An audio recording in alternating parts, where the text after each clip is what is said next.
What's up, Wolverines? I'm Adrian Escudi. And I'm Chris Bio, and here's your news for today. This morning, our school celebrated the Mass of St. Joseph the Worker. Many members of our faculty and staff were honored. Also, this past Sunday, the blessing of the Chapel of Our Lady of Belen took place. Matthew Barturin has the scoop. The blessing of the brand new Our Lady of Belen Chapel took place this past Sunday.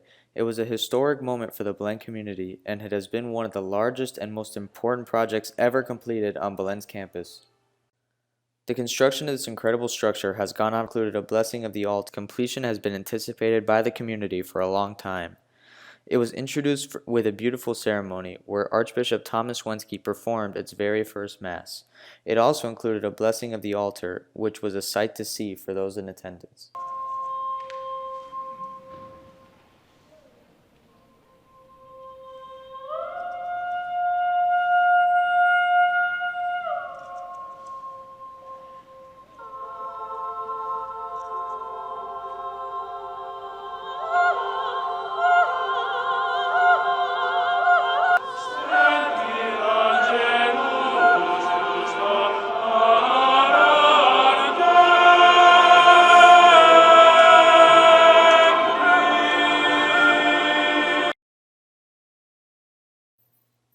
In his homily, Archbishop Wensky talks about what a big project it is for the Belen community.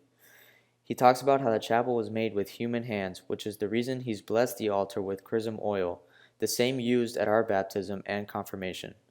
The main message that he portrays is that even though this is our place of worship, we can worship anywhere at any time as long as we lift our hearts up to God. This was a truly special event for the school and the entire community, the first of many masses that will be performed at the new chapel. It will be great for present and future generations to enjoy. From WBLN, I'm Matthew Barturin. Last week, on Wednesday and Thursday, our band had their annual spring concert. Lucas Bogardus has the story. Last week was our award-winning band's spring concert.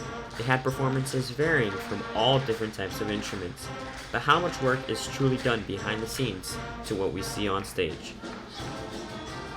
We have been preparing for this since the beginning of the school year. Music, it takes a lot. So they have to they need that daily practice, especially when they play like brass instruments like this or trumpet, things like that. They had to train their facial muscles, and it takes a lot. So yeah, basically since the beginning of the school year, and now getting near to the concert, so we're trying to practice, to play, to perform together, to adjust a few details like dynamics and harmonies, a few things. They have to prepare individually. In class, I give them what they need to do. The basic techniques, we talk about the music, the style, things they have to keep in mind, the expression when it comes to play, and then individually they have to practice, they have to get ready for it. The night kicked off with a very riling up performance by our drummer.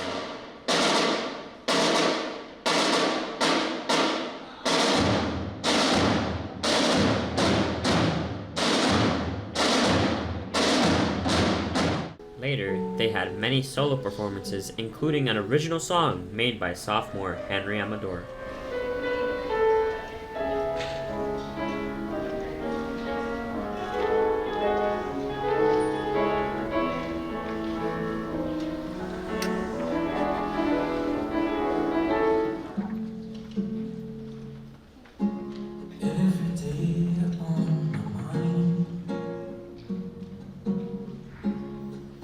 Flowers bloom in the winter, and I see you here right now.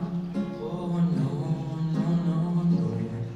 Lastly, they concluded the night with a performance by our award-winning concert band.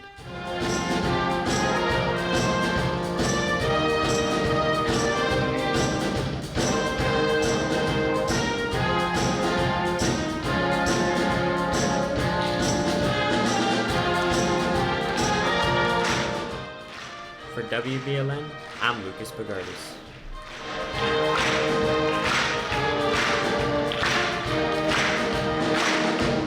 The class of 2022 had the opportunity to choose their brigadier for the commencement exercises on May 20th. They chose a man who exemplifies Jesuit values and the grad at grad. This young man who was chosen was Gabriel Marrero. Congratulations. Our very own art teacher, Mr. Font, has a safe haven for local artists. The world of art is truly beautiful. Every piece of work has the ability to make people gasp. Someone here at Belen who has a deep understanding of art is, of course, Mr. Font. But were you aware of Mr. Font's affordable art studio for local and upcoming artists? So welcome to Warehouse 4726.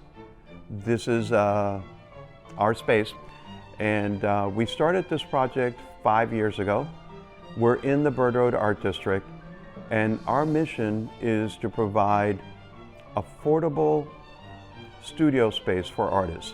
We're not a gallery, but we're a place to make work.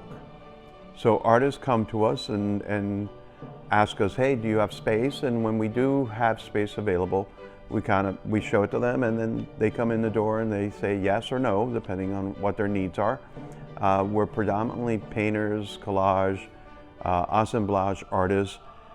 Our idea has always been to make space available for artists that have the need to have a place to make it, but can't afford to have an entire warehouse.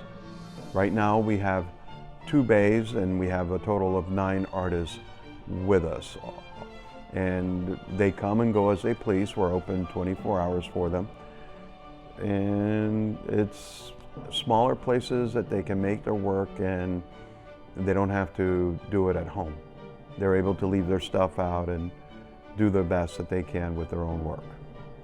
Art is up to human perception. Warehouse 4726 does a great job of providing much needed space to local artists who let their creativities run wild and lets their canvas portray their emotions. For WBLN, I'm Adrian Fraga.